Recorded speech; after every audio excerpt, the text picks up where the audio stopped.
감사합니다. 하나님의 말씀 히브리서 11장 21절 한 절만 같이 읽겠습니다. 히브리서 11장 21절입니다.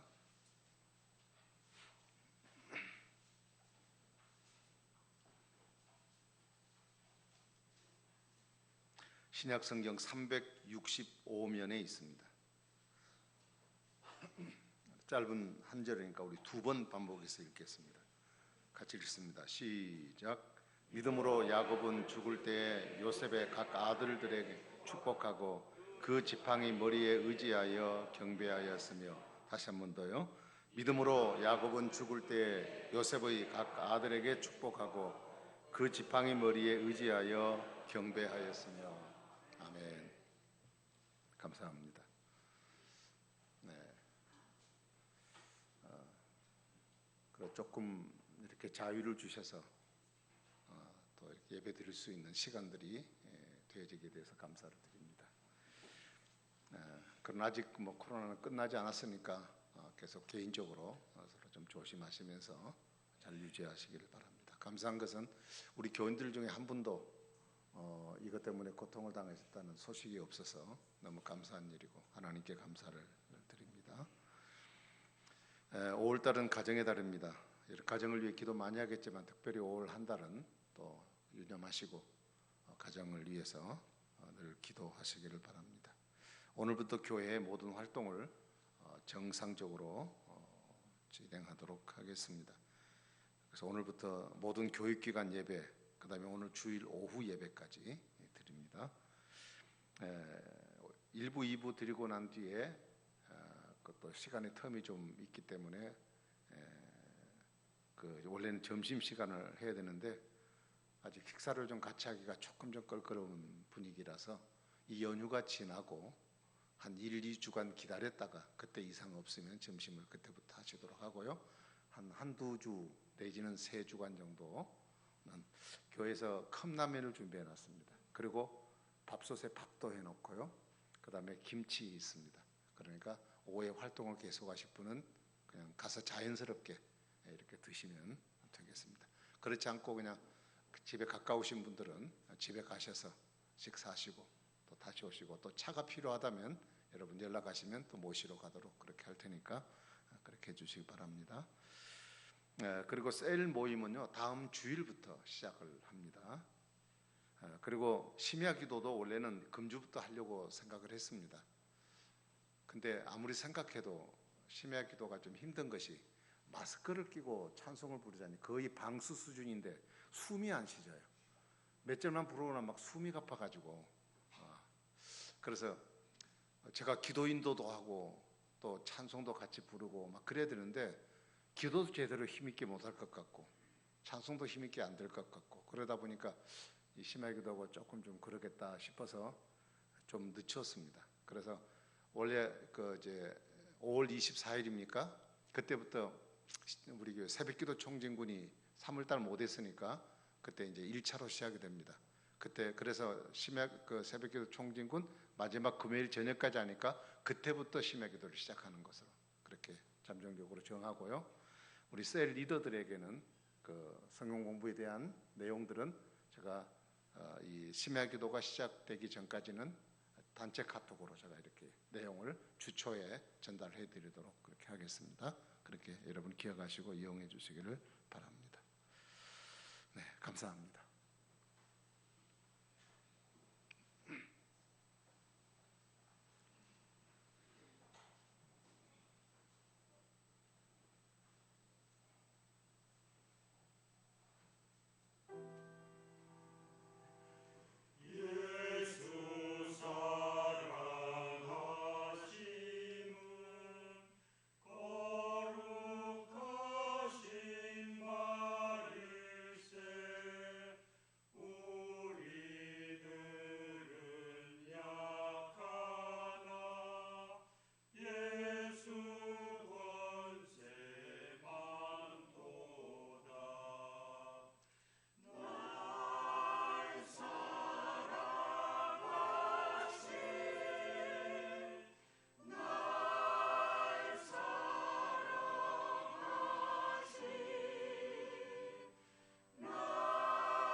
야곱은 자신의 지나온 삶을 회고하면서 자신의 삶이 조상이 살았던 삶에 고생하면은 미치지 못하지만 그러나 나름의 험악한 세월을 보냈다, 그렇게 고백한 적이 있습니다.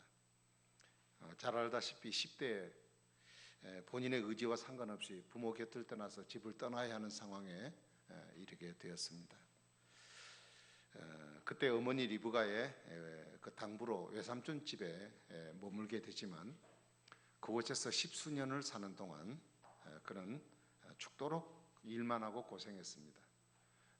야곱의 약점을 알고 있는 외삼촌은 그를 통해서 노동력을 착취하고 그리고 딸을 이용해서 그를 붙잡아둠으로 품삯도 제대로 주지 않고 그를 이렇게 무임 고용을 하게 되어졌습니다. 그 후에 하나님의 도우심으로 인해서 그가 이제 돈을 많이 벌어 부자가 돼서 이제 고향으로 돌아오다가 세겜이라는 곳에서 딸이 그 동네 청년으로부터 강간을 당하는 사고가 생깁니다. 그 일로 인해서 오빠들이 화가 나서 그 당사자들을 다 죽이는 살인 사태가 일어나서 결국 그쪽에서 쫓겨나는 결과가 되어지죠.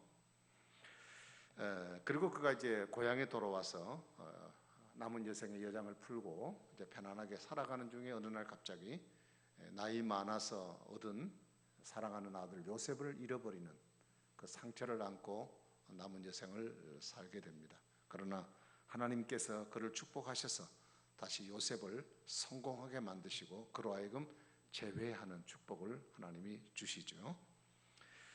그래서 오늘 본문은 이제 그 요셉의 그 초대를 받아서 애굽 땅에 내려가 살면서 그가 이제 마지막 죽음을 앞에 두고 요셉의 두 아들들에게 축복하는 내용입니다.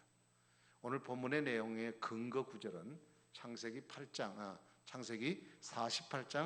8절에서 22절에 보면 여기에 대한 상세한 내용이 나와 있습니다. 자, 오늘 본문은 야곱이 요셉의 그 아들들을 축복하는 것을 어떻게 평가하고 있는가 하는 내용에 대해서 오늘 성경은 한마디로 말합니다. 믿음으로 이루어진 일이다, 이렇게 표현을 하고 있습니다. 그러나 야곱이 그 요셉의 아들들, 소위 그 손자들을 축복하는 과정에 우리가 좀 주목해 봐야 될 내용이 하나 있습니다. 그것은 야곱이 그 손자들을 축복할 때 우리가 이해하기 어려운 실수를 해요. 창세기 48장 뜰 수 있는 분 좀 떠주십시오. 창세기 48장 13절 14절에 보면 이런 말씀이 있습니다. 오른손으로는 에브라임을 이스라엘의 왼손을 향하게 하고 왼손으로는 므낫세를 이스라엘의 오른손으로 향하게 하여 이끌어 그에게 가까이 나아가매 이스라엘이 오른손을 펴서 차남 에브라임의 머리에 얹고 왼손을 펴서 므낫세의 머리에 얹으니 므낫세는 장자라도 팔을 엇바꾸어 얹었더라, 이렇게 표현을 하고 있어요. 자, 요셉이 자신의 아버지인 야곱에게 우리 자신의 자녀들을 축복받게 하려고, 축복 기도를 받게 하려고 아버지 앞에 세웠습니다. 그래서 장자가 므낫세고 그리고 차남이 에브라임이기 때문에 장자는 오른손 쪽에 그리고 차남은 왼손 쪽에 서게 만들었습니다. 그런데 갑자기 예고도 없이 야곱이 손을 이렇게 어긋맞춰서 둘째인 차남인 에브라임에게 오른손을 그리고 장자인 므낫세에게 왼손을 갖다 대고 축복을 하는 내용입니다. 이 내용에 대해서, 이 부분에 대해서 요셉은 마음이 심기가 불편했습니다. 이래서는 안 되는 일인데 아버지가 뭘 착각하고 있나 보다 싶어서 그 마음에 그 조바심을 가졌습니다. 그래서 48장 17절 18절에 보니까 요셉이 그 아버지가 오른손으로 에브라임의 머리에 얹은 것을 보고 기뻐하지 아니하여, 기뻐하지 아니했다는 얘기는 불편했다는 얘기예요. 그래서 아버지의 그 손을 들어 에브라임 머리에서 므낫세의 머리로 옮기려고 손을 갖다 대니까 그의 아버지에게 옮겨대면 아버지에게 말하기를 아버지여 그리 마소서 이는 장자이니 오른손을 그 머리에 얹으십시오 라고 얘기를 했단 말이에요. 그래서 지금 야곱이 하고 있는 일이 올바른 일이 아니기 때문에 그것을 수정해서 큰아들에게 오른손으로 차남에게 왼손으로 축복하도록 요청을 했습니다. 그러면 그것을 듣고 있던 야곱이 그 말을 듣고 내가 실수했구나 이렇게 말하지 않고 그냥 진행을 합니다. 여러분, 오늘 이 모습은 우리가 합리적으로 생각할 때 이거는 분명히 이래서는 안 되는 일이죠. 사실 여러분, 장자의 특권이라는 게 대단한 특권이에요. 이스라엘 중동지방이나 극동지방에 있는 우리 대한민국이나 이런 풍습들이 거의 비슷합니다. 아시아이기 때문에 거의 비슷합니다. 그래서 그 풍습은 주로 장자에 대한 관심이 많습니다. 큰아들에 대한 관심. 그래서 신명기 21장 15절에서 17절에 그 내용이 되어 있어요. 특별히 세 가지가 되어 있습니다. 첫 번째는 아버지가 부재 중에 있을 때 가족을 통솔할 수 있는 권한, 가장의 권한이 큰아들에게 넘어가요. 그래서 장자권, 전체 가정의 어른이 된다는 얘기예요. 그 다음에 두 번째로는 그 재산을 나눌 때 다른 아들들보다 배로, 2배로 재산을 상속을 받게 돼요. 그 다음에 세 번째로는 아버지로부터 특별한 장자의 축복을 받게 되어 있습니다. 그러니까 이것 때문에 성경에 큰아들 되려고 막 싸운 내용들이 야곱과 또 그 에서의 가운데도 있고, 그런 문제가 성경에 자주 등장하게 됩니다. 자, 그러니까 므낫세 입장에는 본인이 자타가 공인하는 큰아들이니까 당연히 할아버지로부터 오른손에 축복을 받아야 당연한데, 그것이 오히려 잘못돼 가지고 둘째에게 넘어가니까 얼마나 불편하고, 또 때로는 내가 도대체 어떤 사람인가 하고 모욕감을 느낄 수도 있었을 거란 얘기죠. 근데 그 기분 나쁜 것이 므낫세뿐 아니라 요셉도 그렇게 했어요. 그래서 그 심기가 불편해서 그것을 기뻐하지 아니했다, 그렇게 성경은 표현하고 있습니다.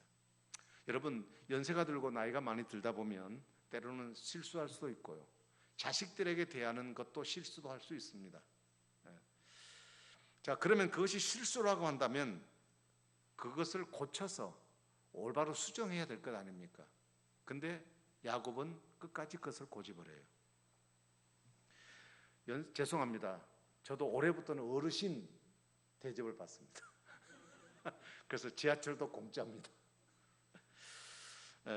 연세가 드시면 합리성에 대해서 조금 밸런스가 좀 흐트러져요. 그리고 자신이 경험했던 것에 대해서 지나친 고집이 좀 생겨요. 자, 그런 경우라고 생각한다면 야곱은 나이가 많으니까 정말 고집스럽구나, 뭐 그렇게 이제 생각할 수 있는 문제 아니겠습니까? 그래서 우리 아버지가 눈이 흐리든지 혹은 생각이 잠깐 찬양과 장자에 대한 착각이 생겼든지 뭐 이런 문제가 있을 거라고 생각하고 그런 제언을 했단 말이죠. 근데 야곱은 그걸 수정하지 않았어요. 자, 그런데 이런 행동에 대해서, 야곱 행동에 대해서 본문은 뭐라고 얘기하고 있냐면 믿음으로 한 것이다, 이렇게 얘기를 하고 있어요. 믿음으로 한 것이다. 분명히 우리가 볼 때는 합리적으로 실수를 한 건데 성경은 믿음으로 했다, 이렇게 말을 했어요. 그럼 왜 이것을 믿음의 행동이라고 말하느냐? 이것은 결코 야곱이 실수로 되어진 것이 아니기 때문에 그렇다는 의미죠. 자, 그래서 다시 한 번 더 창세기 48장 19절부터 20절의 내용을 보면 이런 말이 나옵니다. 그의 아버지가 허락지 아니하여 이르되 나도 안다, 내 아들아, 네가 왜 그렇게 하는 줄 나도 안다. 그도 한 족속이 되며 그도 크게 되려니와 그의 아우가 그보다 큰 자가 되고 그의 자손이 여러 민족을 이루리라 하고 그날에 그들에게 축복하여 이르되 이스라엘이 너로 말미암아 축복하기를 하나님이 내게 에브라임 같고 므낫세 같게 하시리라 하며 에브라임을 므낫세보다 앞세웠더라. 그러니까 야곱은 장자와 차남을 구분하지 못해서 실수로 지금 이렇게 엇박힌 게 아니라 하나님의 인도 따라서 하나님의 계획이 무엇인가를 보여주었다는 뜻이에요. 여러분, 사람의 앞길은 하나님이 인도하십니다. 우리 자녀들의 앞길은 하나님이 인도하셔요. 하나님이 계획하신 일을 누구도 방해할 수도 없고 누구도 그것을 변경시킬 수가 없어요. 지금 야곱은 우리를 인도하시는 살아계신 하나님을 지금 얘기하고 있는 거거든요. 자, 그렇다면 믿음이라는 게 도대체 뭐냐? 이렇게 정의할 수 있어요. 믿음은 하나님의 계획하심을 믿고 따르는 거예요. 그것이 합리적이지 못할 때도 있고 우리가 볼 때 저게 실수를 한 것이 아닌가라고 생각되어진 부분도 하나님의 절대적인 계획 앞에 내 자신의 삶을 던지는 것입니다. 요셉은 므낫세가 장자이기 때문에 장자의 복을 누리는 것이 당연하다고 생각했기 때문에 그래서 아버지가 하는 행동이 잘못됐다고 생각을 한 겁니다. 이것은요, 아버지로서 아들의 하나님의 복을 구하면서도 아버지로서의 자기 의지를 내려놓지 못한 이유입니다. 여러분, 우리가 자녀들을 키우는 가운데 조심해야 될 부분이 뭐냐? 내 욕심과 내 기대대로 자녀를 키운다는 게 문제입니다. 여러분이 틀렸다는 말은 아닙니다. 그러나 제가 말씀드리고자 하는 것은 여러분 자신 속에, 여러분 자녀들 속에 하나님의 계획이 있다는 얘기. 그 계획도 알아보지도 못한 채 나는 내 방식대로, 내 생각대로, 내 기대대로 자녀를 키우려고 생각해요. 그래서 자녀들이 자라다 보면 가끔 이렇게 우리 어르신들, 우리 젊은 분들도 만나서 얘기하다 보면 그런 얘기들이 있어요. 내가 길을 잘못 왔다는 거죠. 부모가 원해서 이렇게 했는데 이게 내 길이 아니었다는 얘기잖아요.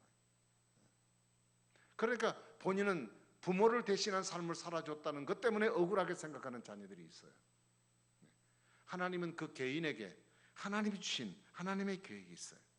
그래서 우리는 우리의 자녀들에 대해서 하나님의 복과 그분의 뜻을 앞세우기보다는 내 한 인간의 부모로서 욕심과 기대로 아이들을 가르치고 싶고 그들을 키워보고 싶은 욕심들이 우리 속에 내재해 있는 것입니다.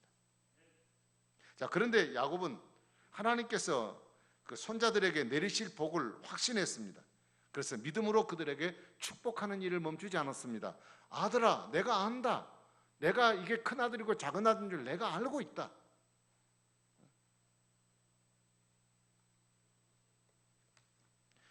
여러분, 이런 보편적인 논리나 이런 합리성의 근거에서 실수라고 생각하는 부분 속에서 하나님의 뜻이 무엇인가를 알고 그 뜻을 따라 믿음으로 행했던 이 일들을 야곱의 믿음이라고 우리는 말할 수가 있겠습니다.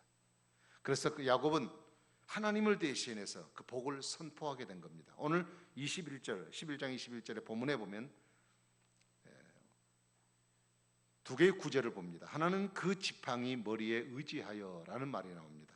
이 말은 야곱이 그 손자들을 축복할 때, 복을 선포할 때 어떤 자세로 선포를 했는가에 대한 내용입니다. 야곱은 지금 편안하게 앉아서, 그리고 내가 허리가 좀 아프니까 비스듬히 누워서, 혹은 내가 다리가 아프니까 의자에 앉아서 그렇게 축복한 것이 아니라 하나님의 음성을 선포하고 그리고 하나님의 축복을 대언하는 자로서 요셉의 아들들의 미래를 하나님의 심정으로 축복을 한 거예요. 하나님의 심정으로. 그 다음에 경배하였다는 말은 축복의 내용입니다. 내가 비는 이 축복의 내용이 어디서부터 오는 것인가를 밝히고 있는 겁니다. 요셉의 가가들에게 주신 미래가 그게 우리가 볼 때 복이 되든 혹은 저주가 되든 하나님이 계획해서 준 일이라면 그것을 믿음으로 아멘하고 받아들이는 하나님의 뜻이었습니다. 할아버지로서의 자신의 손자들에게 생각하고는 생각을 앞세우는 것이 아니라 하나님의 계획하신 일을 앞세웠다는 얘기예요. 그러면서 야곱은 믿음으로 계속해서 우리의 자손들이 너희들이 하나님의 인도하심을 받고 살았으면 좋겠다.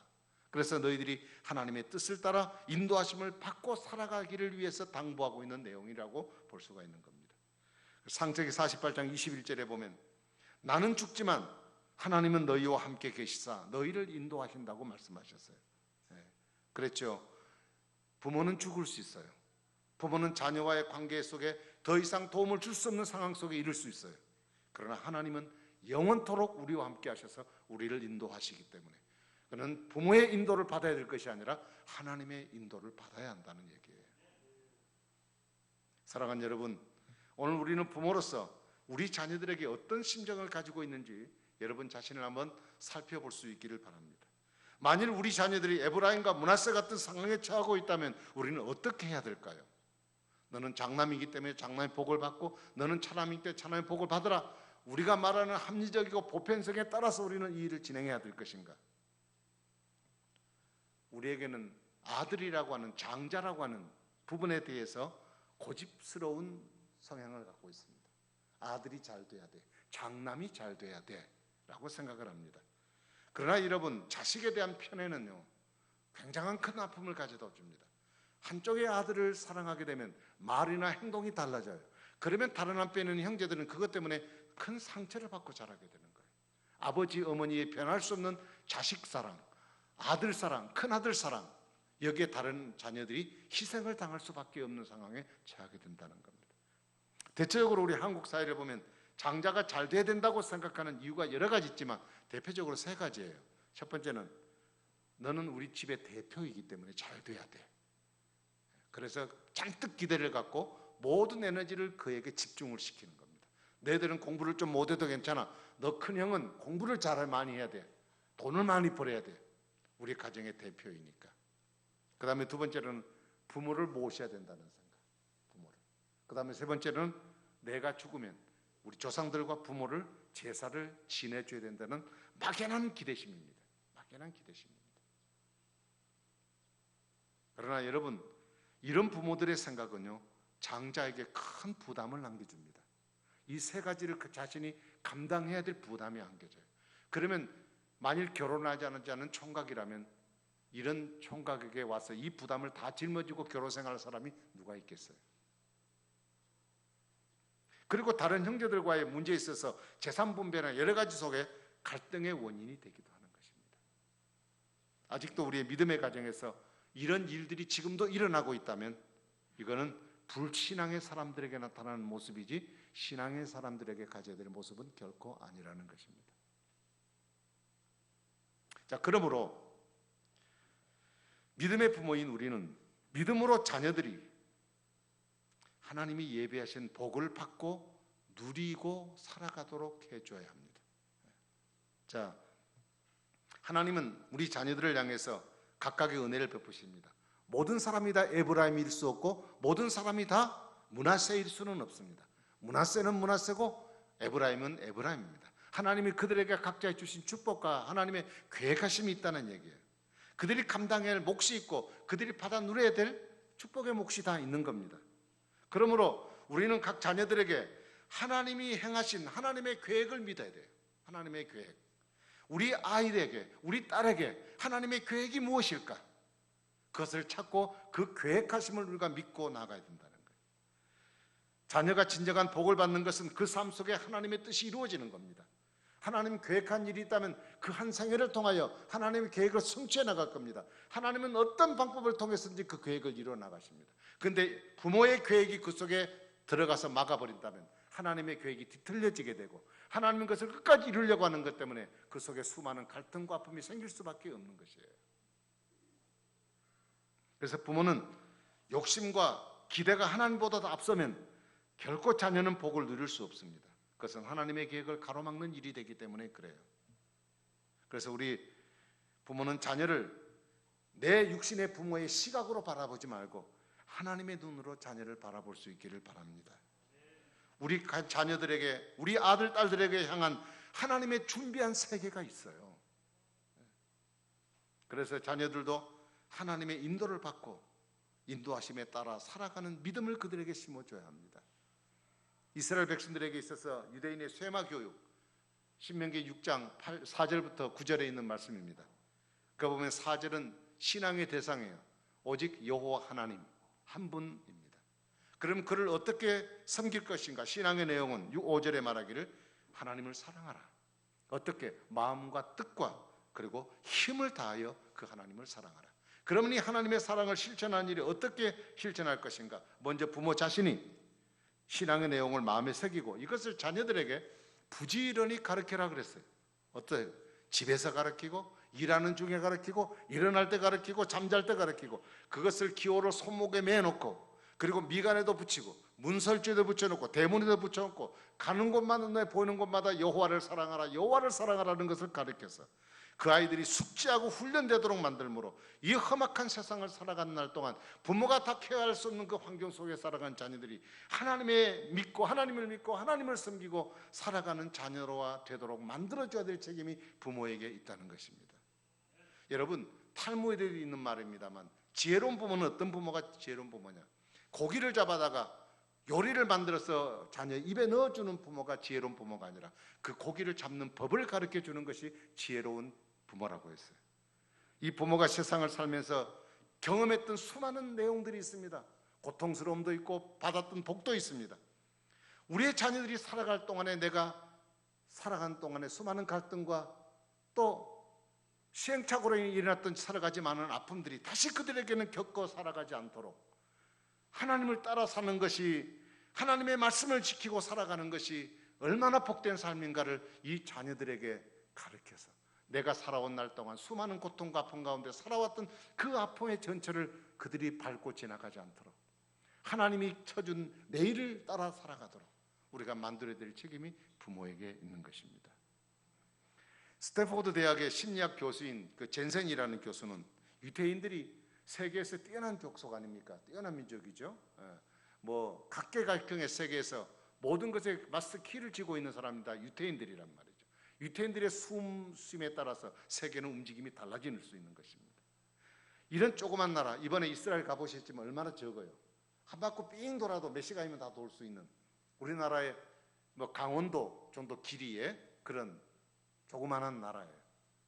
그 나라가 이 엄청난 나라들 속에, 큰 바글 속에 어떻게 그렇게 영향을 미치는 민족이 될 수 있을까? 이 젠센은 말하길, 교수는 말하길 다른 민족보다도 지적 능력이 뛰어나지 않다 그랬어요. 그 나라는 우수한 나라가 아니라 세계 속에 가서 얘기를 들어보면 한국 사람이 유대인보다 더 뛰어나요. 이 지적인 능력이나 이런 머리 돌아가는 게. 근데 그 유대인은 그들의 성공할 수 있는 비결은 숱한 고난 속에서 지켜온 것이 딱 하나예요. 신앙교육이에요. 신앙교육. 유대인들에게 중요한 신앙의 교육의 장은 어디냐? 가정입니다. 그러면 교사는 누구냐? 부모예요. 이 가정에서 그들이 교육을 시킨 것은 세상에 공부를 시키거나 그리고 또 너가 어떤 직업을 가지려고 직업을 가르쳐 준 게 아니라 그 가정을 통해 가르치는 중요한 내용은 신앙입니다. 신앙. 부모는 자녀 스스로 하나님을 알게 하기 위해서 기도하고 성경을 공부하고 싶도록 환경을 이렇게 만들어주는 겁니다. 부모가 성경을 읽고 무릎 꿇고 기도하는 것을 자녀들이 무의식 중에 다 배우게 돼요. 그래서 그를 배우기 전에 성경 이야기를 들려주므로 그들이 어려서부터 하나님을 신뢰하는 방법을 가르쳐주는 것입니다. 여러분, 유대인들이 교육을 시키는데 세 가지 중심의 교육을 시킵니다.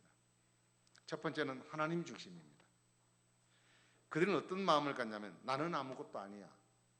나 없이도 하나님은 존재하시지만 하나님 없이는 나는 존재할 수 없어. 그래서 나는 하나님의 계획 속에 살아야 돼 하는 것이 하나님 중심적인 유대인의 생각이에요. 그 다음에 두 번째는 뭐냐? 회당 중심입니다. 회당은 성전하고는 개념이 다릅니다.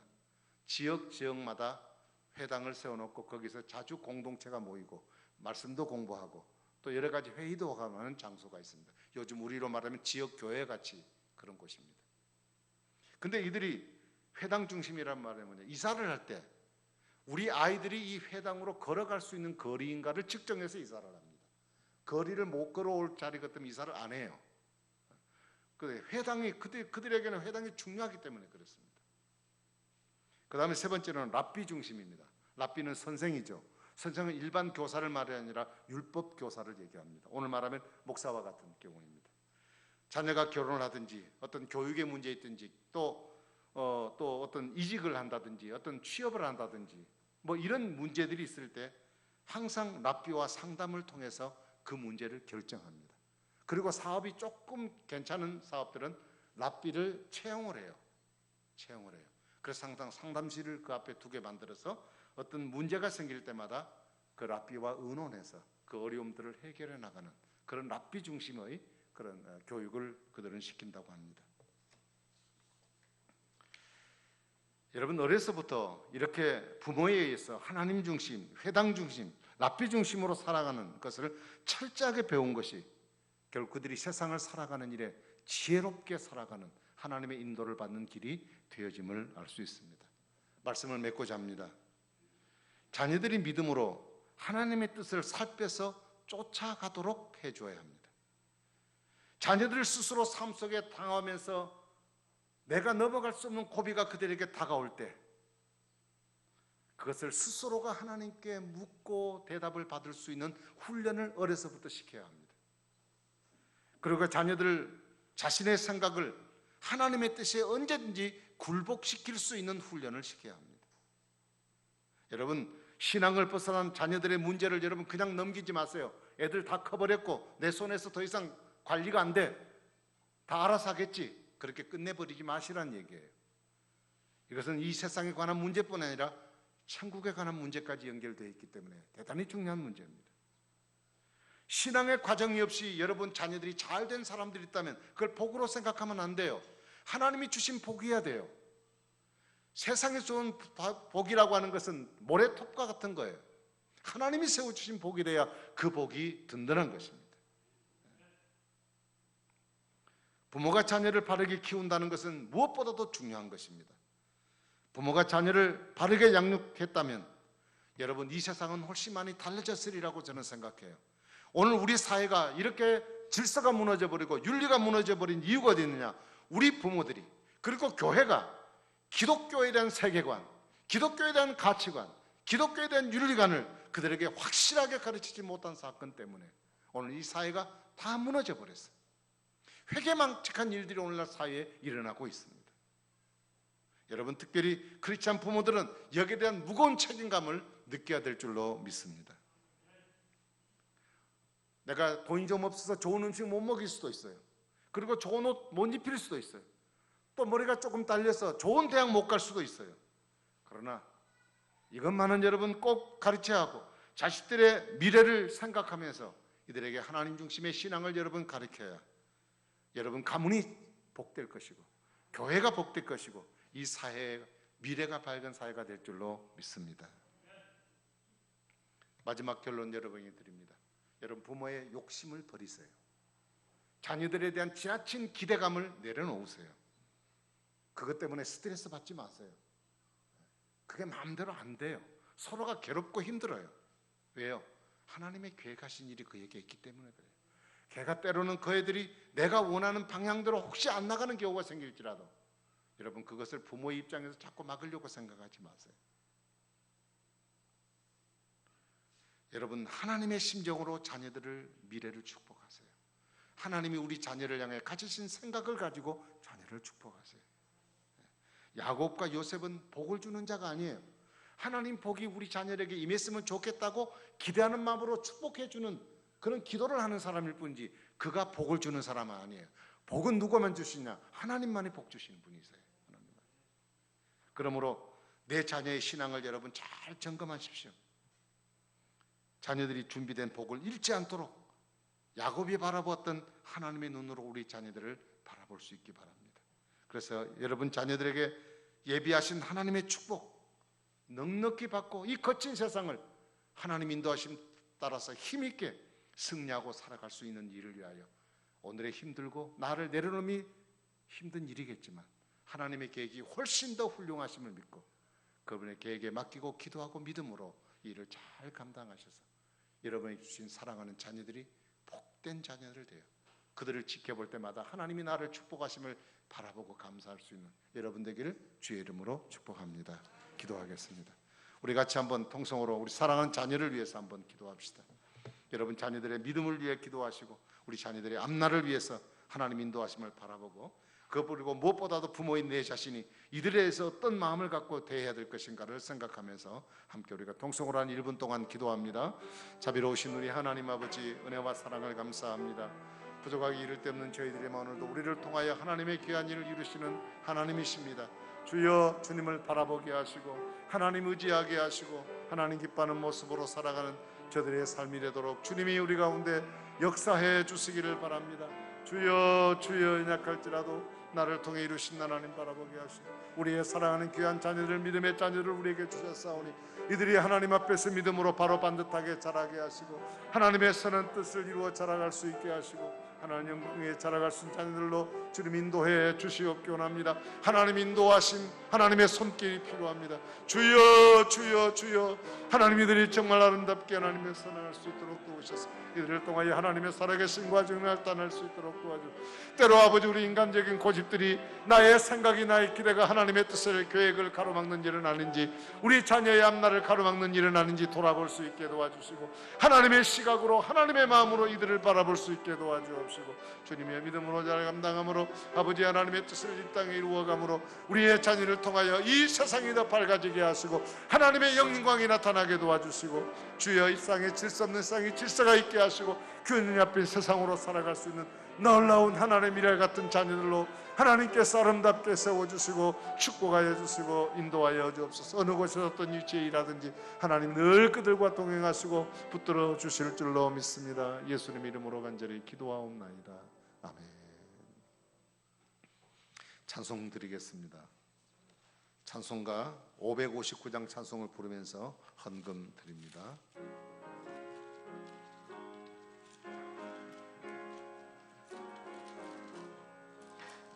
사철의 봄바람 불어있고 하나님 아버지 모셨으니 믿음의 반석도 든든하다. 우리 집 즐거운 동산이라. 고마워라 임마누엘, 예수만 섬기는 우리 집. 고마워라 임마누엘, 복되고 즐거운 하루하루. 어머니 우리를 보이시고 동기들 사랑에 뭉쳐있고 기쁨과 서름도 같이 하니 한간의 조가도 천국이라. 고마워라 임마누엘, 예수만 섬기는 우리 집. 고마워라 임마누엘, 복되고 즐거운 하루하루. 아침과 저녁에 수고하여 다 같이 일하는 온 식구가 한 상에 둘러서 먹고 마셔. 여기가 우리의 낙원이라. 고마워라 임마누엘, 예수만 섬기는 우리 집. 고마워라 임마누엘, 족되고 즐거운 하루하루.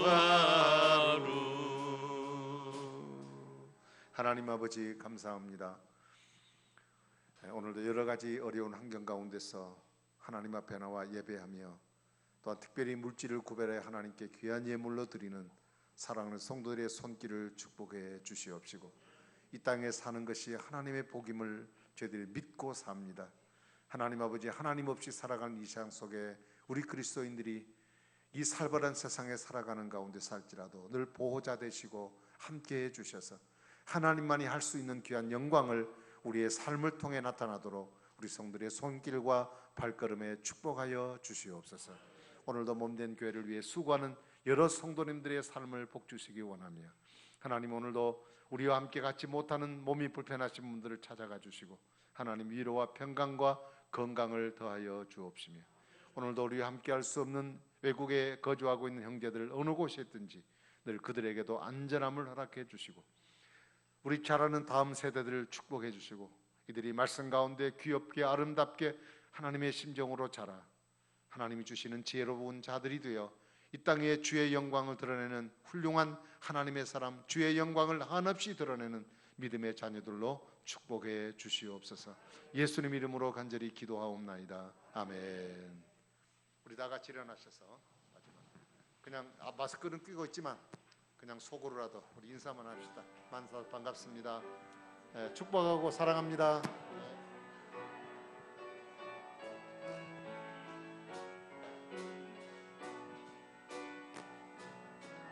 너의 가는 길에 주의 평강 있으리. 평강의 왕 함께 가시니. 너의 걸음 주 인도하시니. 주의 강한 손 너를 이끄시니. 너의 가는 길에 주의 축복 있으리. 영광의 주 함께 가시니. 내가 밟는 모든 땅 주님 다스리리. 너는 주의 길 예비케 되리. 주님 나라 위하여 길 떠나는 나의 형제여. 주께서 가라시니 너는 가라. 주의 이름으로 거칠은 광야 위에 꽃은 피어나고 세상은 내 안에서 주님의 영광 보리라. 강하고 담대하라. 세상에 계신 주를 함께 너와 동행하시며 내게 새 힘을 주시리. 우리 영원한 생명 되신 우리 주 예수 그리스도의 은혜와 하나님 아버지의 한없는 사랑하심과 구원받은 자들로 하여금 늘 승리롭게 하나님이 예배하신 축복을 받고 살아가도록 격려하시는 성령의 역사가 오늘 이 가운데 모여 하나님께 예배하고 돌아가는 우리 사랑하는 성도님들, 각 가정들, 사랑하는 우리 자녀들, 그리고 모든 가족들, 그리고 오늘도 코로나로 인해서 질병 가운데 고통당하고 있는 우리 모든 사람들, 세계 모든 민족들을 위해 이제부터 영원까지 함께 있을지어다. 아멘.